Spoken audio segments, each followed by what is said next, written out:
सरकार सुविधा कुछ भी तो नहीं देगा तब वोट हम लोग कैसे करेंगे?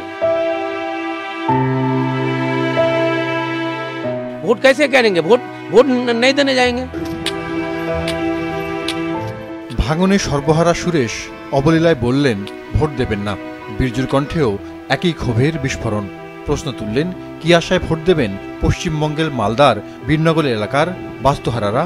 इस समस्या के समाधान करना पड़ेगा। ये जो बाड़ी घर टूट गया है, इतना लोग 1000 आदमी बेघर हो गया है, बच्चा कच्चा जो है ना सब बेघर हो गया है, इसको समाधान करना पड़ेगा। গ্রামবাসীরা বলছে গঙ্গা নদী ভাঙনে ক্ষতিগ্রস্তদের বেলায় সরকারের নিষ্ক্রিয়তার কারণে এবারের লোকসভা ভোট বয়কট করছে। ভাঙনে এখানকার হাজার হাজার মানুষ গৃহহীন, ঘরবাড়ি ও সরকারি ভবনগুলো জরাজীর্ণ। কদিন পরই হয়তো নদীগর্ভে বিলীন হবে এমন ধারণা থেকে সংস্কার হয়নি কোনোটির। নতুন অবকাঠামো গড়ারও তাগাদ নেই কারো মধ্যে। সমস্যাটি কয়েক দশকের, কিন্তু বাঁধ নির্মাণে কোনো ব্যবস্থা নেওয়া হয়নি আজও। প্রতি বছরই ভোটের সময় মেলে প্রতিশ্রুতি, আর ভোট পেরুলেই সেই প্রতিশ্রুতি আর কেউ রাখেন না।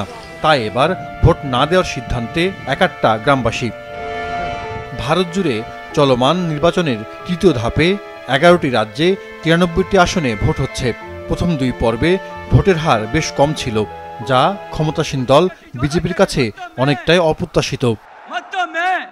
সে কারণেই তৃতীয় দফা ভোটে রাম আবেগকে উস্কে দিতে আগেভাগেই অযোধ্যা গেছেন প্রধানমন্ত্রী নরেন্দ্র মোদী।